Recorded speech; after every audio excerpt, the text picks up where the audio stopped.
भी लग जाता है क्योंकि उसने एक गलती की वजह से अपने दोस्त को खो दिया। अब यहाँ पे इवान पाओ को समझाने लगता है। वो कहता है कि यहाँ जो भी हुआ इसमें हमारी कोई गलती नहीं है, ये बस एक एक्सीडेंट था। वहीं ऐना भी इन लोगों की बातें सुन रही होती है। यहाँ पे ऐना कहती है कि तुमने जो भी अपने दोस्त के साथ किया है या जो भी मेरे साथ किया है, ये सारी बातें मैं पुलिस को बता दूंगी और पुलिस तुम दोनों को कभी नहीं छोड़ेगी।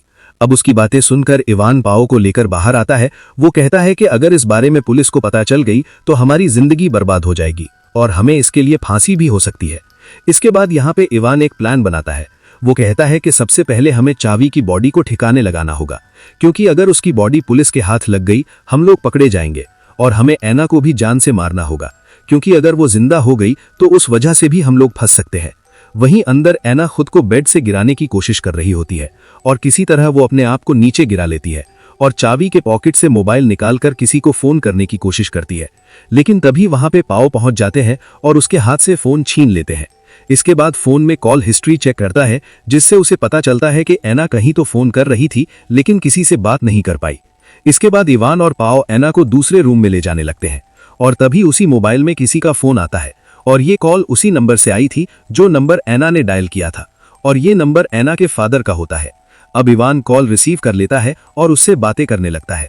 तभी ऐना जोर से हेल्प के लिए चिल्लाते हैं, लेकिन तभी पाओ जाकर उसका मुंह बंद कर देता है। वहीं पे इवान ऐना के फादर से कहता है कि गलती से कॉल लग गई थी और ये कहकर कॉल कट कर देता है।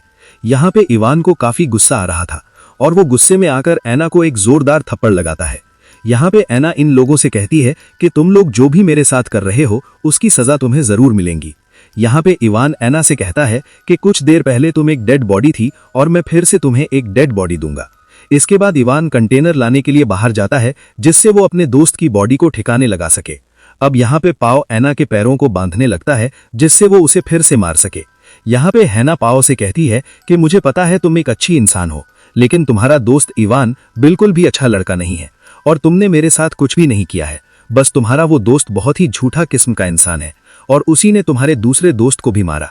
यहाँ पे पाओ कहता है कि मुझे पता है कि चावी को उसी ने मारा है, लेकिन ये सब कुछ बस एक एक्सीडेंट था।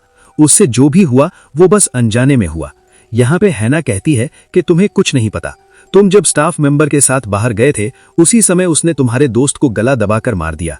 अब उसकी बातें सुनकर पाओ यहाँ पे सोच में पड़ जाता है। इसके बाद वो ऐना के मुंह में एक टेप लगाकर यहाँ से बाहर चला जाता है। अब पाओ की यहाँ से बाहर जाने के बाद ऐना अपने आप को खोल लेती है और रूम से खिसकती हुई वो किसी तरह बाहर आ जाती है। अब जैसे ही इवान वहां पे आता है तो वहां पे ऐना नहीं होती। अब वो ये बताकर पाओ को बताता है। इसके बाद ये दोनों ऐना को ढूंढने लगते हैं